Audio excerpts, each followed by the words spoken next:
Oi, doutora, então seja muito bem-vinda, né, pra gente gravar um pouquinho hoje, conhecer um pouco mais da tua história. E vamos começar contando por que medicina, né, por que dermatologia? Então, quando chegou ali a época do vestibular, né, que tinha que decidir para qual profissão, né, qual profissão seguir, veio a vontade, né, de fazer medicina, hã, com incentivo familiar, eu comecei então a focar muito nos estudos, porque eu venho de uma família classe média baixa, estudei a minha vida inteira em colégio estadual. Então, quando tive que tomar a decisão, né, bateu o medo, né, de não conseguir. Mas aí com um incentivo familiar muito grande, eu comecei a focar então a estudar com esse objetivo de passar na faculdade de medicina. E aí então consegui a aprovação, né, entrei na faculdade na URGS, na Universidade Federal do Rio Grande do Sul, e a partir dali eu estava aberta para todas as especialidades, né, inclusive eu achava que eu seria cardiologista, Ah, é? Então não logo foi que eu não foi entrei. logo dermatologia, então? Não. E aí ao longo da faculdade, passando, né, por todas as experiências da medicina, quando chegou ali na fase de doutoranda, que daí você tem contato mais próximo com as especialidades, Uhum. eu sabia que eu queria algo que me trouxesse bastante dinamismo, assim, uma especialidade que tivesse tanto a parte clínica como a parte cirúrgica e que tivesse bastante contato com o paciente. E aí, quando eu passei na dermatologia, eu me encantei pela especialidade, justamente por causa dessa versatilidade da dermatologia, né? Então, você trata doenças, né, desde o cabelo até as unhas, a pele toda. Uhum.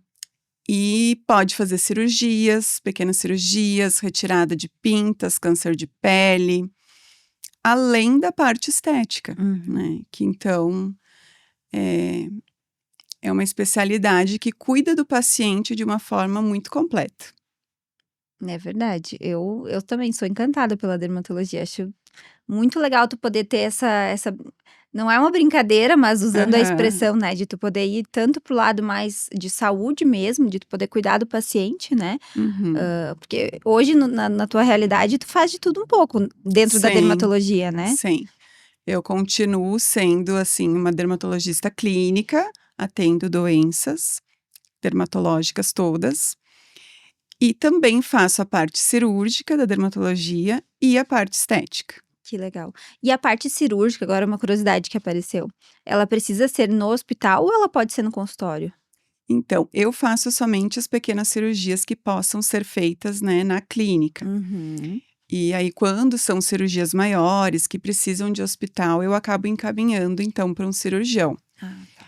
né. Então, assim, cirurgias menores, precisa fazer uma biópsia, né, para definir se aquela lesão é benigna ou maligna, pode ser Uhum. feito em consultório, retirada de pintas, cistos, verrugas.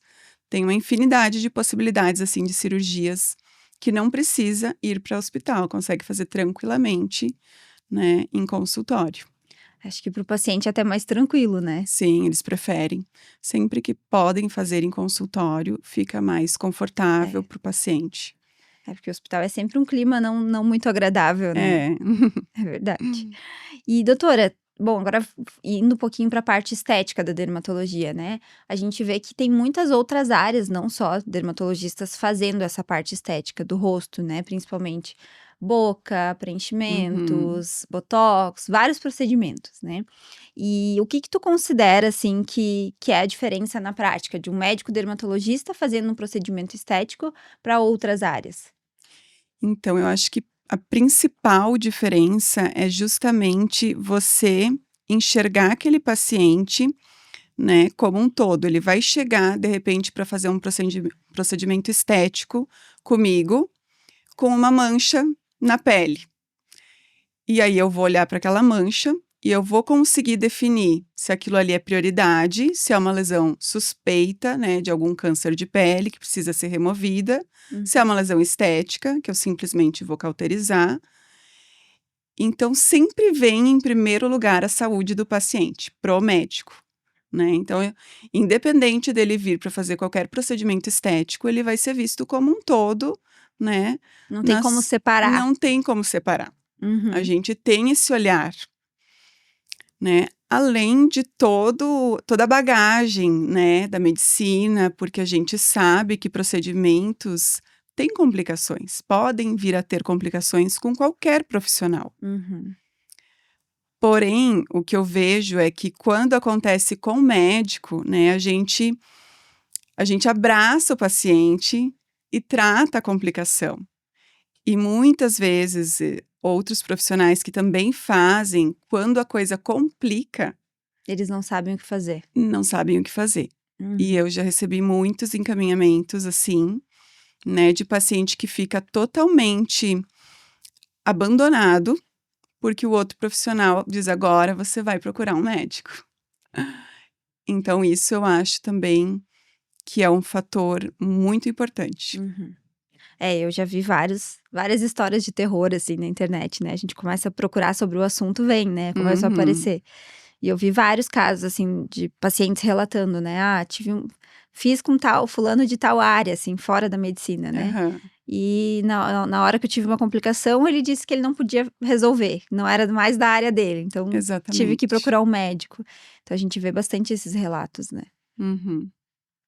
Muito bacana. Então, bacana ter toda essa tua expertise junto, né? Sim, Muito legal. E doutora, agora vamos um pouquinho pro assunto da perimenopausa, que tá super em alta, né? Eu vejo sim. muitas mulheres falando disso na internet também. E por que que muitas mulheres relatam que do nada a pele muda depois dos 40 anos? Por que que isso acontece?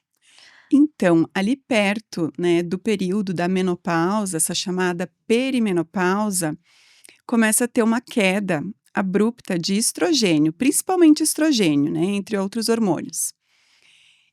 E com essa queda do estrogênio, isso altera muito a vida da mulher, em vários aspectos, né? Na questão da pele, ela começa a sentir uma pele mais ressecada. Algumas às vezes começam a ter acne, acne da mulher adulta, por Sério? alterações hormonais da menopausa. Eu achei que nunca mais aparecia acne É, depois de uma idade. tem muitos casos de acne aparecendo ali nos 40, 45 anos, justamente por causa dessas alterações hormonais. Queda de cabelo pode acontecer também. E uma coisa que influencia muito, né, para a estética na mulher, que é uma queda abrupta do colágeno. Então, assim, a partir dos 35 anos de idade, a gente já começa a perder 1% de colágeno ao ano. Nossa, É.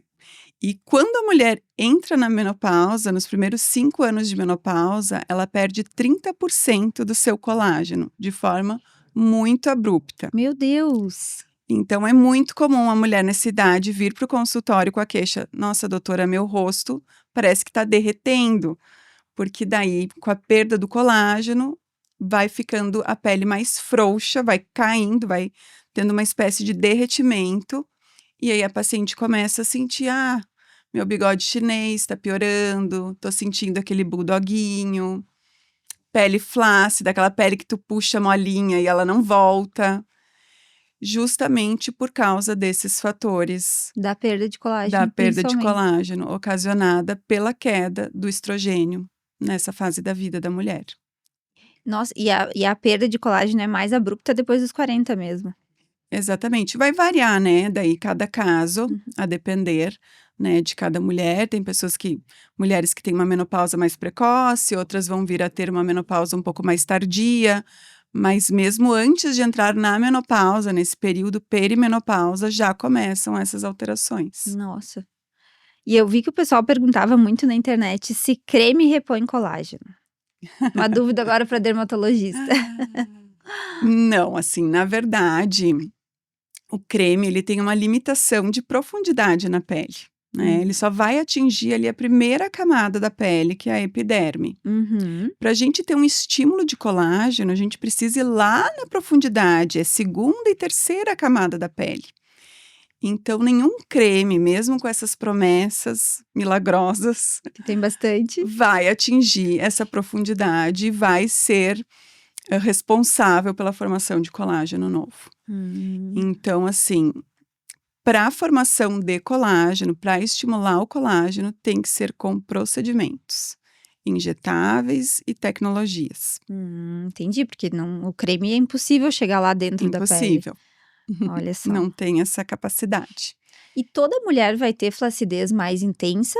É uma regra ou não? Tem casos? De forma geral, sim, existe uma variação genética, né? De acordo, às vezes, com a predisposição genética, umas terão mais, outras terão menos. Uhum. Mas essa queda hormonal, ela acontece para todas, né? Então, vai haver, sim, uma deficiência de colágeno ali que, né, você começa a perder mais rápido do que o seu corpo produz. E aí você precisa desse auxílio da medicina, né, para você conseguir continuar fazendo esse estímulo de colágeno pelo seu próprio corpo. E o ideal é repor depois que a gente começa a perder? Ou a gente já teria que repor colágeno antes? Então, se você puder, ali a partir dos 35 anos, quando começa essa perda já de 1% de colágeno ao ano, e colocando moedinhas nesse cofrinho do colágeno, que seria então já iniciar os procedimentos de estímulo de colágeno, de forma já preventiva, é o ideal. Porque aí você não deixa, né, a flacidez chegar, você já vai atuar antes do problema aparecer, Olha de só. forma preventiva. Então, a partir dos 35 seria o ideal. E Seria o antes ideal. disso, não. Aí, a depender do caso, assim, se é uma paciente, às vezes, que já tem uma flacidez mesmo antes dos 35, né, ou tem um histórico familiar muito grande para flacidez, você até pode começar antes, né, isso vai depender muito da avaliação, mas de forma geral, a partir dos 35. E a menopausa, quando ela. Eu acho que esse é o pior assunto para as mulheres, né? Porque todo mundo tem dúvidas, tem questionamentos, tem medo da tal da menopausa, né? E quando ela chega assim, destruindo a nossa pele? Ou ela vem vindo gradualmente, trazendo sinais? Como que é isso, doutora? Então, assim, já começam alguns sinais graduais, mas existe sim, assim, uma revolução ali com a queda do estrogênio, existe uma queda também de progesterona, testosterona. É algo assim que muitas mulheres sentem muito, assim, de forma muito abrupta. Então, vem relatando insônia, irritabilidade, hã, além das queixas, né, de pele, ressecamento, flacidez, de uma forma muito intensa.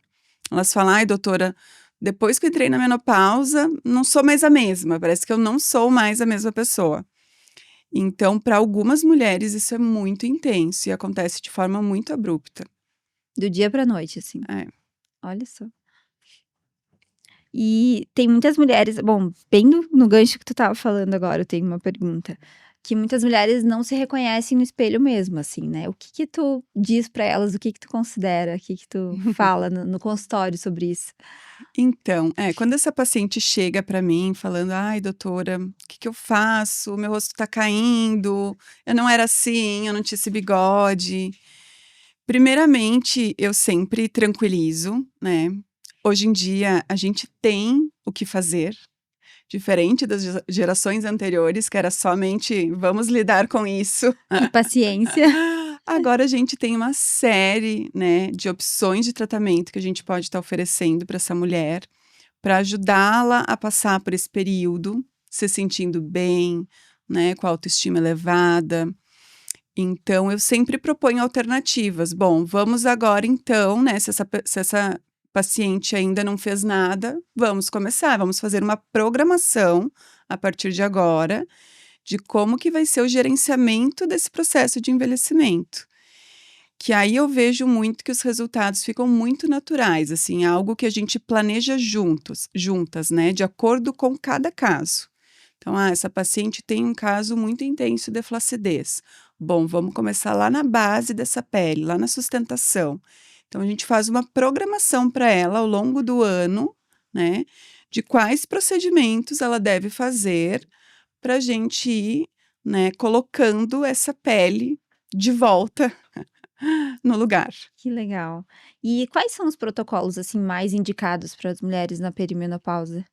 Então, nessa fase, como é muito importante, né, essa flacidez, essa perda de colágeno, os procedimentos mais indicados são aqueles que atingem a profundidade da pele, Uhum. né? Então, aqueles procedimentos que atingem derme e hipoderme.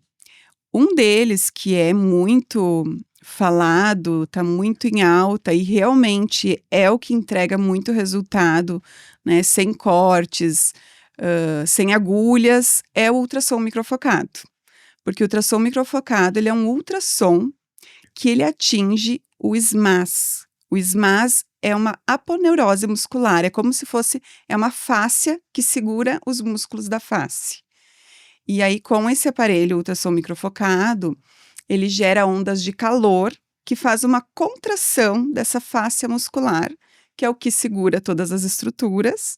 Então, a gente consegue lá na profundidade começar a fazer essa contração da pele.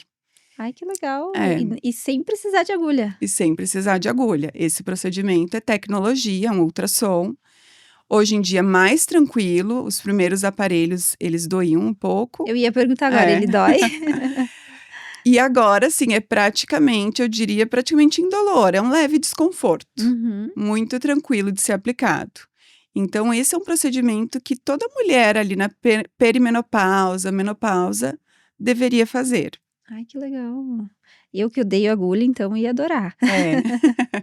E para aquelas que querem fazer um tratamento preventivo, podem começar a partir dos 35 anos. Ai, que legal. É bem legal. Gostei. E o que que faz esses ultrassons? Ele tem coisas específicas, por exemplo, só para flacidez ou para papadinha? Ele tem coisas mais específicas? Como que é? Ele é um aparelho que tu tem diversas ponteiras, que daí tu vai usando as ponteiras de acordo com o teu objetivo no tratamento, né? Uhum. Então, assim, quero atingir lá o meu SMAS, né? Preciso fazer essa contração da pele. Uhum. O rosto tá caindo e eu quero dar aquela contração. Então, eu vou utilizar a ponteira mais profunda dele. Aí depois eu venho vindo com as ponteiras mais intermediárias e superficiais que também vão tratar a superfície da pele. Então você não faz só uma ponteira, normalmente você agrega várias ponteiras e vai tratando da profundidade para a superfície. E ele inclusive tem a ponteira de gordura. Então quando é o caso de uma papada, Sério? aí a gente utiliza uma papada que tem gordura, a gente utiliza a ponteira específica para gordura.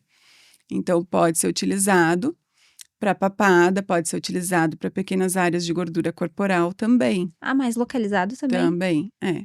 Ele é um aparelho que ele trata tanto o rosto, como também flacidez corporal e pequenas áreas de gordura corporal. Tipo aqueles Tipo flancozinhos que aquela ali. incomoda. É, Ah, que exatamente. legal. Adorei saber disso. Então quer dizer que existe solução sem precisar ir para uma plástica, por exemplo? Sim, a maioria dos casos, assim, a gente sempre vai avaliar, né? Uhum. Claro que terão casos que serão mais cirúrgicos, às vezes, né? Dependendo já a extensão que essa flacidez atingiu na paciente. Uhum. Isso eu sempre sou muito sincera, assim, nas minhas consultas. Se eu acho que é uma paciente que já mereceria uma cirurgia, um lifting, eu falo, né? Olha, o seu caso seria para lifting. Daí a paciente vai falar, eu quero fazer um lifting ou não, eu prefiro fazer os procedimentos dermatológicos porque eu não quero cortes. Uhum. Bom, então vamos usar tudo que a gente tem de melhor para fazer esse estímulo de colágeno para o seu caso, mas sabendo, né, que idealmente para aquele caso, às vezes teria que ser cirúrgico. Uhum. Depende do nível, né? Do Do nível. resultado que a pessoa É, quer também atingir. Exatamente. Ah, legal. E bioestimuladores são melhores que preenchimento? São diferentes. Bioestimuladores de colágeno, então, eles podem ser a tecnologia, por exemplo, o ultrassom microfocado, ele faz um estímulo de colágeno. Ele é um bioestimulador de colágeno. E tem os bioestimuladores de colágeno injetáveis, que então a gente utiliza através de agulha, coloca substâncias ali na pele que vão ativar fibroblastos a produzir colágeno e elastina, tá? Então, o bioestimulador de colágeno, o objetivo principal é tratamento de flacidez. E o preenchimento com ácido hialurônico a gente utiliza para fazer pontos de sustentação na face. Então, por exemplo, eu quero deixar mais marcadinho o zigomático, eu quero fazer um contorno mais definido, aí eu uso o preenchimento. Eu quero um lábiozinho mais, né, com mais volume, aí é preenchimento. Então, eles têm indicações distintas Entendi. e são complementares.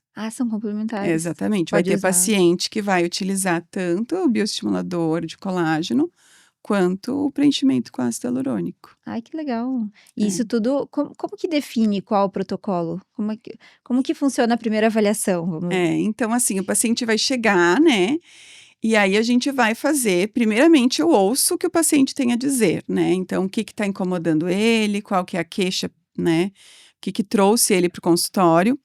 Sendo queixas estéticas, a gente vai então fazer uma programação de acordo com a necessidade daquele paciente, que é diferente de outro paciente, né? Então é muito individualizado. Os protocolos, eles são totalmente individualizados de acordo com a necessidade de cada caso. Ai, que legal. E como é que. Eu sempre tive curiosidade sobre isso, tá? Porque eu ainda não fui atrás dos meus procedimentos. Mas como que faz, por exemplo, para o paciente entender o que vai acontecer com ele depois de um período de procedimento, por exemplo? Vocês fazem um desenho, ele imagina, como é que funciona essa parte de imaginar o resultado final? Então, normalmente eu sempre explico muito, às vezes acabo mostrando fotos, né, se ele gostaria de ver já exemplos, né, de antes e depois. Mas é explicado, é desenhado, tudo assim para tirar todas as dúvidas, para que esse paciente fique tranquilo para realizar o procedimento. Né? Então, a gente tem várias maneiras de explicar, pode desenhar, pode, né, mostrar uma imagem ali com todas as camadas da pele, para ele entender, olha, nesse momento, esse procedimento vai estar atuando em tal camada da pele. Legal.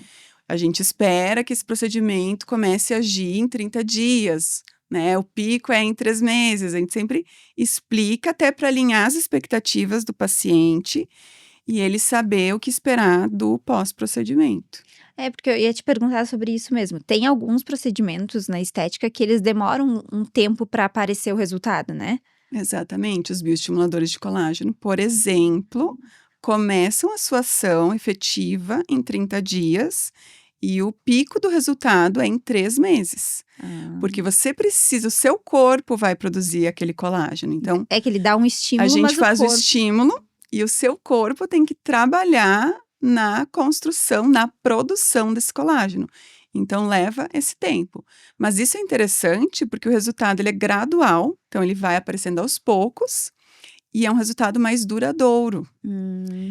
E é um resultado que não se perde, né? Eu sempre falo, de novo, assim, como se fosse um banco de colágeno. Sempre que você coloca ali um estímulo de colágeno, você não vai perder quando passa o tempo, porque você estimulou aquele colágeno, você está só fazendo reserva de colágeno. Quanto mais você fizer, melhor, né? Mas, passou 6 meses, eu perdi aquilo ali que eu coloquei. Não, você não perdeu.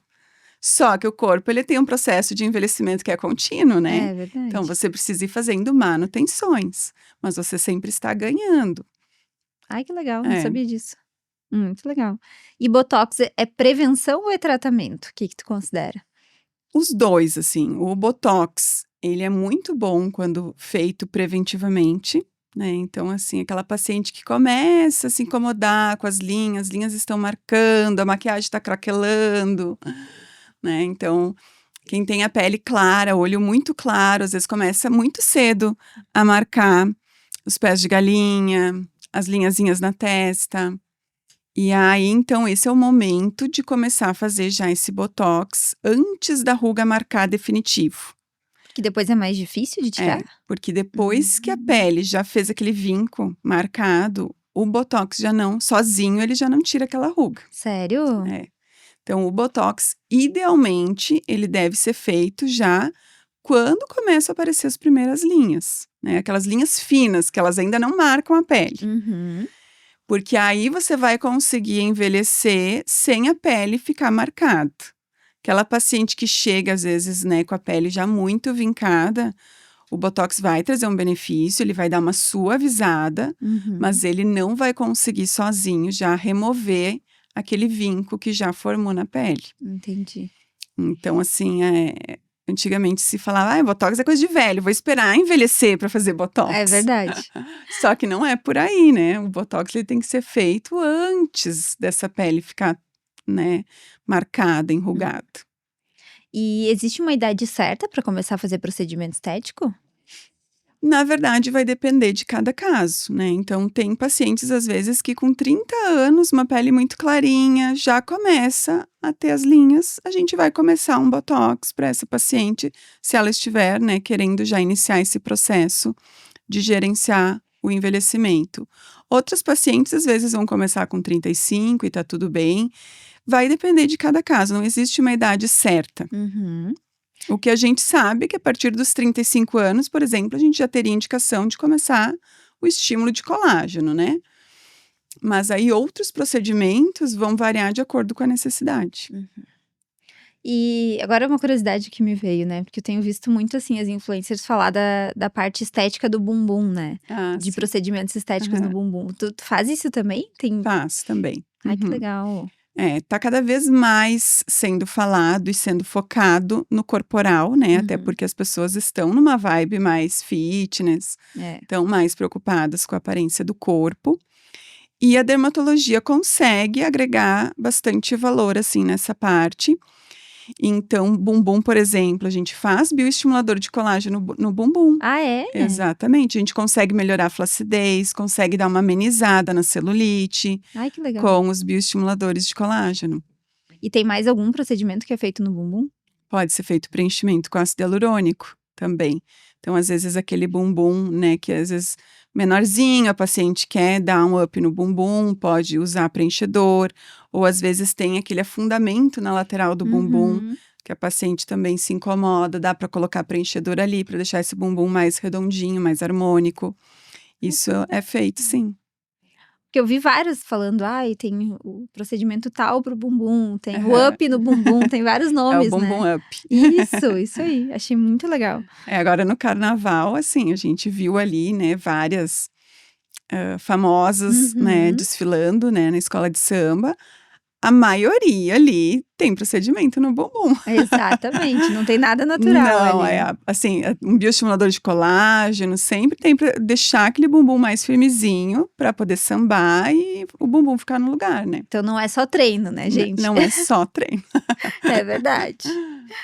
E agora indo um pouquinho mais para a parte clínica da dermatologia, né? Quais são, assim, os sinais de alerta que as pessoas ignoram, que tu considera, doutora?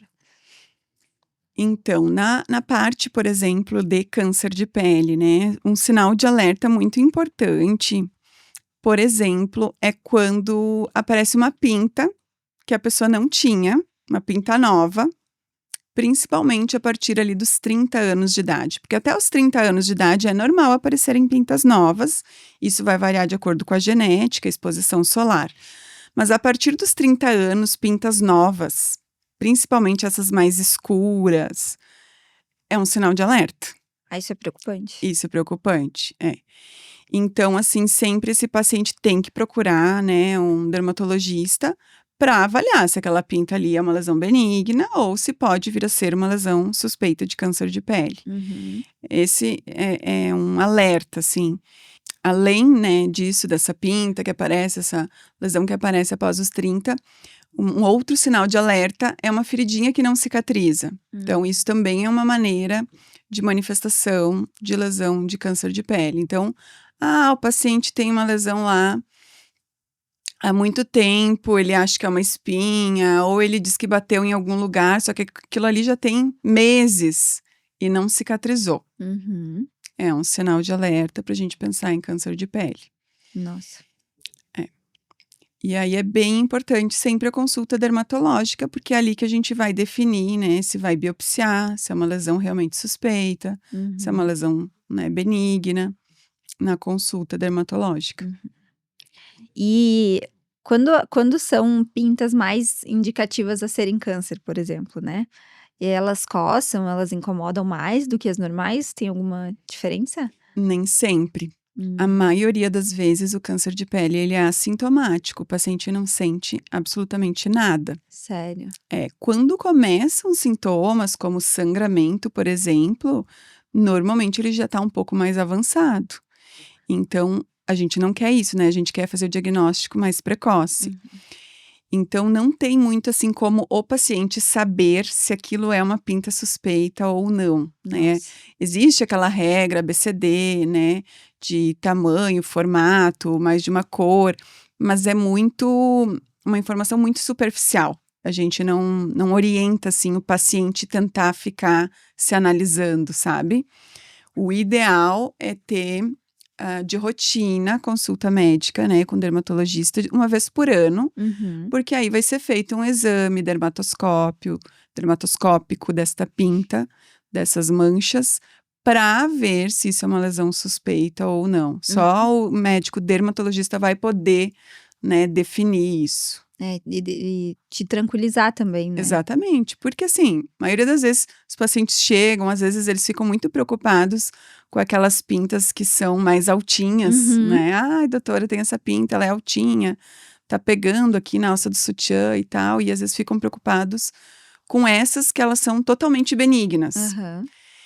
E aí, às vezes, é uma oportunidade da gente estar ali examinando toda a pele e muitas vezes acaba achando, então, uma outra pinta que o paciente nem sabia que tinha.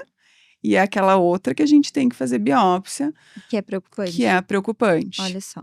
E o câncer de pele, por ser muito silencioso, às vezes as pessoas descobrem muito tarde já, né? Sim, exatamente. Justamente porque ele não dá sintomas. Às vezes ele tá numa área que a pessoa não enxerga. Então, nas costas, né? Tem pacientes que têm na planta do pé. E aí, então, o diagnóstico acaba, se ele não procura atendimento, né, com dermatologista, às vezes o diagnóstico acaba sendo muito tarde. E isso faz toda a diferença no tratamento. Câncer de pele diagnosticado cedo tem um excelente prognóstico. Câncer de pele, principalmente o melanoma, né, quando diagnosticado já mais tardiamente, já muda totalmente o prognóstico, o tratamento. Bom, a gente perdeu agora recentemente meu sogro pelo melanoma. Nossa. E ele, quando descobriu, ele já tava com câncer em mais de 9 órgãos. Que começou com uma pintinha lá que ele não viu, né? O melanoma, ele é muito rápido. Ele se aprofunda muito rápido e atinge a corrente sanguínea, levando a metástases. Então, é muito importante esse acompanhamento periódico. E também a história da prevenção, né? Exatamente. Que é aquela teimosia de sempre. Ah, não vou passar protetor, hoje tá nublado, né? Isso é muito importante, assim. E na nossa geração agora, a gente já tem mais isso estabelecido do protetor solar, dos cuidados, mas a geração dos nossos pais, avós, não se usava, né? Então, às vezes é difícil você fazê-los entender da importância. Exatamente. Então, tem que estar ali em cima, né? Incentivando, falando, cobrando. Porque é muito importante, né? Nossa. Muito importante. E toda e qualquer pinta precisa ser removida ou depende de análise? Depende de análise, sim. A maioria das pintas não precisa ser removida. A maioria das pintas serão benignas a vida toda. Aí existe pintas que viram câncer de pele e existe a pinta que já nasce como um câncer de pele. Peraí, uma pinta pode virar um câncer? Pode virar um câncer. É menos comum, mas às vezes uma pinta que a pessoa já tinha, ela era uma pinta, um nevo, que a gente chama, e ela se transforma num melanoma. Como isso acontece, gente?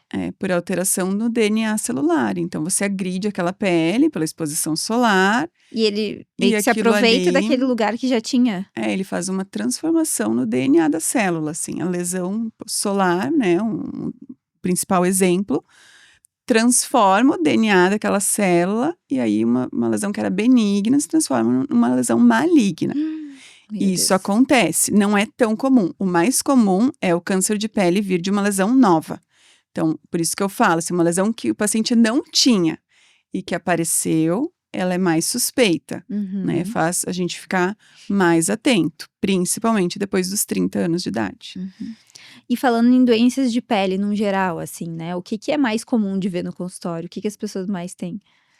Ai, doença de pele é, assim, uma enciclopédia. Tem muita doença de pele. São doenças de pele são muito comuns, assim, as mais frequentes em consultório, assim, dermatológico que chegam em consultório, acne, queda de cabelo, né, que pode ser uma alopecia androgenética, um eflúvio, tem várias causas, muito fungo, dermatite de contato, dermatite seborreica, são muito comuns. Mas, assim, isso muito vai depender de regiões, né? E, por exemplo, o consultório traz um tipo de doença, assim, mais dessas que eu comentei. Uhum. Mas eu, por exemplo, também atendo em hospital, né? Sério? Então, no hospital acabam vindo doenças, né, um pouco mais graves. Então, muito comum psoríase, né? A gente vê bastante câncer de pele também, vitiligo, uma infinidade de doenças dermatológicas. E o vitiligo é uma doença que nasce com a pessoa ou ela desenvolve? A pessoa tem já uma predisposição genética. Hum. E aí, algum fator na vida da pessoa, normalmente está muito relacionado ao emocional, desencadeia o aparecimento daquela lesão. Então, ele já tem uma predisposição, Uhum. e aí algum fator emocional faz aquela mancha aparecer. Olha só. Era uma curiosidade que eu tinha. Eu vejo muito também o pessoal falando de melasma na internet. É Ah, sim, melasma, né? melasma também super frequente. É. E o melasma, ele tem algum tratamento? Porque ele fica manchado a pele, né? Como é que é? Exatamente. O melasma é uma condição crônica, né? Então, o paciente que tem melasma, ele sempre vai ter que ter cuidados com a pele dele. Então, Hum. por exemplo, a gente consegue clarear as manchas, tem tratamentos para clarear as manchas do melasma, mas é um paciente que ele tem que ter uma disciplina muito grande em questão de proteção solar, ele tem que usar um antioxidante para ajudar nessa proteção da pele, porque senão o melasma volta. Ah. Então, ele é crônico. Quem tem tendência a melasma tem que ter esse cuidado contínuo com a proteção da pele. Mas ele é manchas vermelhas que aparecem e somem. O que O que ele é? melasma não, o melasma eles é uma mancha mais acastanhada. Normalmente Hum. aparece assim nas bochechas, na testa, nas áreas mais expostas ao sol. Ele tem uma Entendi. relação muito grande com a exposição solar, mas ele também tem fundo hormonal. Então é comum as mulheres desenvolverem ele na gestação, por exemplo. Aham. Na gestação ou com o uso do anticoncepcional, que também altera, somado a uma exposição solar, vai acarretar essas manchas, que são acastanhadas, amarronzadas. E aí, então, a gente, né, fazendo o diagnóstico, oferece os tratamentos disponíveis e já avisa que a paciente tem que fazer um casamento com o protetor solar. Sempre. Sempre. Olha só. É, porque até as luzes artificiais, para quem tem melasma, são desencadeadoras de Até a luz manchas, até artificial? as luzes artificiais. Então, Nossa, quem trabalha em frente para o computador tem que usar mesmo dentro de casa. nossa, que loucura. E o que que faz pra sumir a mancha? Qual o tratamento? A gente usa diversos artifícios, assim, né? O melasma, ele não é uma mancha fácil de tratar. Eu imagino. Então, a gente vai organizar toda essa rotina de cuidados com a pele em casa, né? Vai colocar um antioxidante de manhã, por exemplo, antes do protetor. Vai colocar um creme de tratamento clareador à noite para essa paciente utilizar. E na clínica, né, no consultório, o paciente pode fazer laser específico para melasma, pode fazer peelings. Nada agressivo. Para o melasma, a gente não pode agredir aquela pele. Tem que ser um tratamento que vai aos poucos, com suavidade, porque qualquer agressão mais forte mancha. Hum, Então tem que ser bem cuidadosamente é, tratado. bem delicado. Bem delicado. E agora voltando um pouquinho pra parte estética, né, o que hoje, né, o que que tá em alta em 2026 para os tratamentos estéticos? Olha, o que eu acredito que está mais em alta são os bioestimuladores de colágeno. Se fala muito em estímulo de colágeno, Uhum. justamente porque ele te dá essa firmeza da pele, né? Então, é um tratamento que não aparece, porque ele é muito natural. Então, a paciente sente a melhora na pele, mas ninguém vai olhar para ela e falar, nossa, O que tu fez? fez um bioestimulador. Vai dizer assim, tua pele tá boa, tá bonita, mas não sabe dizer o que ela fez. Que legal. Então, isso é legal, porque a gente tá numa fase muito do quiet beauty, né? Que é essa beleza mais natural. Então, as pessoas estão procurando muito tratamentos rejuvenescedores que não apareçam, que não se destaquem, né? E então, os bioestimuladores de colágeno, tanto injetáveis quanto através da tecnologia do ultrassom, são os procedimentos mais hypados. Olha só. E teve muito. É que assim, eu imagino que a estética seja muito de altos e baixos, né? A gente sempre vê uma onda acontecendo e depois essa onda saindo, né? E tu viu isso no consultório, na prática, doutora? Vamos fazer bocões esse ano. Todo mundo chegava pedindo muito bocão. E depois mudou. Você chegou a sentir isso na prática ou não? Eu não sinto, porque assim, eu tenho. As minhas pacientes normalmente me buscam procurando naturalidade. Então, eu nunca fui de seguir a linha do exagero. Ai, que legal. Eu sempre já tive parcimônia nos procedimentos, desde sempre, porque eu acho que o procedimento ele tem que vir para embelezar a paciente, né, para valorizar os pontos fortes, amenizar, né, o processo de envelhecimento, mas sempre sem aparecer, né? Quem tem que aparecer é a beleza da paciente, não o procedimento em si. Então, eu nunca gostei de bocão, não acho elegante, eu nunca gostei de bochechão, né? O rosto, assim, muito artificial, muito pesado, nunca foi parte do meu senso estético. E eu acho que os pacientes, eles procuram um médico que tem um senso estético parecido com o que eles querem, É né? verdade. O paciente se identifica. Então, normalmente, o paciente que procura exageros, ele tende a buscar um profissional que tem um senso estético mais para esse lado do exagero. Então, tu já vinha na tendência do quiet beauty. Sempre. Que legal. Gostei. E, doutora, agora vamos falar um pouquinho da tua vida pessoal e também de trabalho, né? Eu soube que tem mudança acontecendo, tá indo mais para Curitiba. O que tá acontecendo? Conta pro pessoal. Então, é uma história muito linda. Então, ano passado, a gente se mudou para Curitiba, foi em abril que a família toda foi para Curitiba, por motivos de família, né? Então, meu marido recebeu uma proposta e aí a gente, né, abraçou a ideia e nos mudamos para Curitiba. E é muito interessante porque, assim, eu e meu marido, a gente se conheceu no Rio de Janeiro, quando eu estava fazendo residência em Sério? dermatologia. E ele era engenheiro lá, né, já há um tempo, já estava bem consolidado na carreira dele. Ai, que legal. E aí, quando eu finalizei a residência, eu fiquei no Rio, trabalhando 1 ano em clínicas lá bem renomadas de outras dermatologistas. Mas quando a gente decidiu que a gente queria, então, começar uma vida juntos, né, pensava em constituir família, a gente decidiu que para isso a gente viria a Caxias do Sul, né. E aí, então, eu ia começar profissionalmente em Caxias, abrir o meu consultório, e ele precisava vir, né, em busca de um emprego aqui, porque ele estava empregado no Rio de Janeiro, ele já era gerente lá. E aí, quando ele teve, eu vim primeiro eu vim, e aí demorou 6 meses quando surgiu a primeira oportunidade para ele. Daí ele veio, mas ele abandonou, né, um cargo de gerência para começar como engenheiro júnior em Caxias. Sério? É. Que história de amor. E aí ele chegou aqui, então a empresa na época era em Caxias. E com o passar do tempo, depois de uns 3 anos, essa empresa que ele começou se mudou para São Leopoldo. A sede foi para São Leopoldo. E aí ele começou a ter que ir para São Leopoldo. Mas isso ele foi crescendo dentro da empresa, fez uma história muito bonita dentro da empresa. Só que começou a ficar inviável essa questão começou a ficar muito cansativo, né? De ir todos os dias e de volta para São Leopoldo.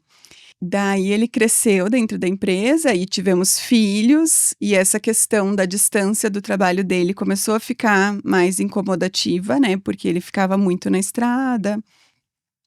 E aí, então, quando surgiu essa oportunidade ano passado, que foi uma promoção, então, para assumir uma nova um novo trabalho, né, em Curitiba, a gente ponderou, né, porque agora, então, eu já estava bem estabelecida em Caxias do Sul, Agora era o contrário. agora era a minha vez de dar Aham. um passo para trás para poder, né, pensar no bem-estar da família. Que legal. E então decidimos fazer essa mudança.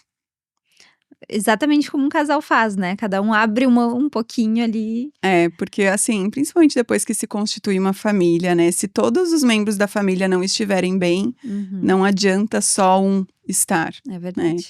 Então e aí também para mim foi uma oportunidade profissional, porque eu pensei em ampliar, né, em ampliar minha atuação para outra cidade, Uhum, e eu encarei isso como uma nova oportunidade. uhum. Então eu tô, né, no momento atendendo nas 2 cidades, então eu atendo em Curitiba, continuo com a minha clínica em Caxias, e aí eu atendo em Caxias uma semana por mês, e estamos muito bem. Que legal. E como está sendo Curitiba? Como está sendo essa novidade? Ai, Curitiba é muito bom, uma cidade muito linda, muito próspera, com muita qualidade de vida.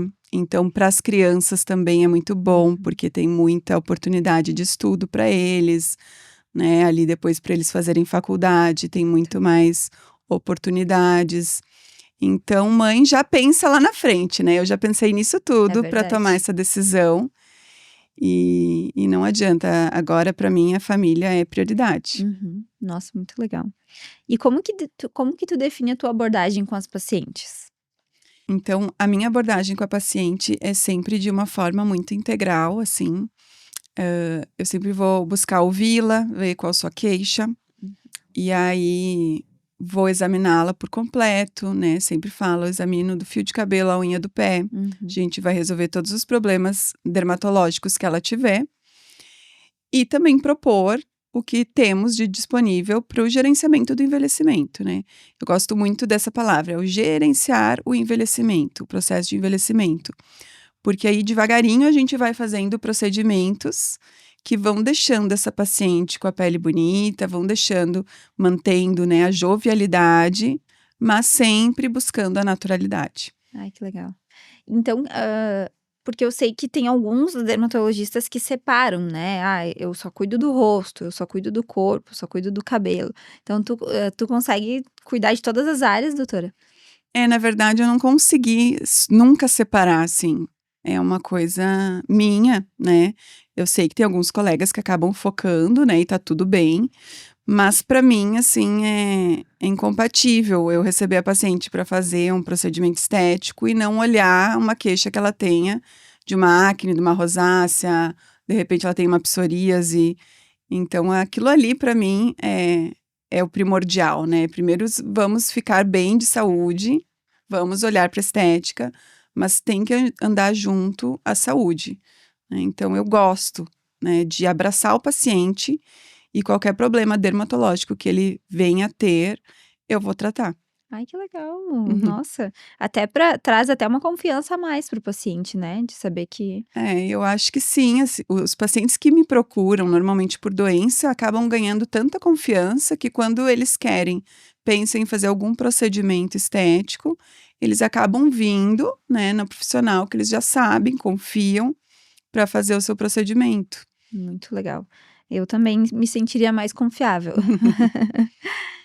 E o que que as mulheres podem esperar da sua clínica, do atendimento? Então, é uma clínica muito acolhedora, a gente busca um atendimento muito personalizado, né, muito ético. E oferecer uma experiência exclusiva, que aquela paciente, né, se sinta vivendo um momento único para ela, né, se sinta bem, se sinta tranquila. Então é um ambiente, assim, que eu chamaria de acolhedor. Que legal, nossa. E, doutora, se pudesse deixar um conselho para as mulheres que estão entrando ou já estão na perimenopausa ou na menopausa, o que que tu diria? Eu diria para essa paciente, para ela olhar para si, né, a menopausa, a perimenopausa é um período que mexe muito com a mulher. E é uma fase da vida que ela já tem maturidade, né, então já passou por muitas coisas, e entender a importância que ela tem, né, se priorizar e começar a olhar para tudo, né, todas as esferas que mudam com a menopausa. Então vamos olhar para alimentação, né, como é que tá, atividade física, sono, saúde mental. Vamos olhar para estética, vamos. Mas vamos olhar nesse conjunto, porque realmente são muitas alterações que a mulher sofre nesse período. E, e é um momento dela se olhar, sabe? Se resgatar como mulher, porque mexe muito, né, com a feminilidade. Então eu diria isso, assim, para ela se olhar, para ela se priorizar. Gostei da dica, muito bom. E doutora, tem muita gente que considera a estética como algo superficial, né. Tu também vê dessa forma ou qual que é a tua visão sobre a estética? Então, eu acho a estética fundamental, assim, do ponto de vista que é a nossa imagem, né? É a imagem que a gente passa para o outro. Uhum. E a nossa imagem, a gente sabe o valor que tem, né? Seja em relações profissionais, em relações pessoais. Então, eu não diria assim, o paciente é obrigado a fazer um procedimento estético. Não, assim, faz se quer, se aquilo ali vai fazer bem para ele. Uhum. Mas entender o valor que tem isso, assim, a sua imagem, a sua pele vai passar uma mensagem para o outro. É verdade. Seja uma mensagem de cuidado, de saúde, seja uma mensagem, às vezes, de desleixo. Então, é parte fundamental, né, da sua imagem perante o mundo. Adorei. E assim encerramos nosso primeiro podcast. Obrigada, adorei participar. A gente que agradece.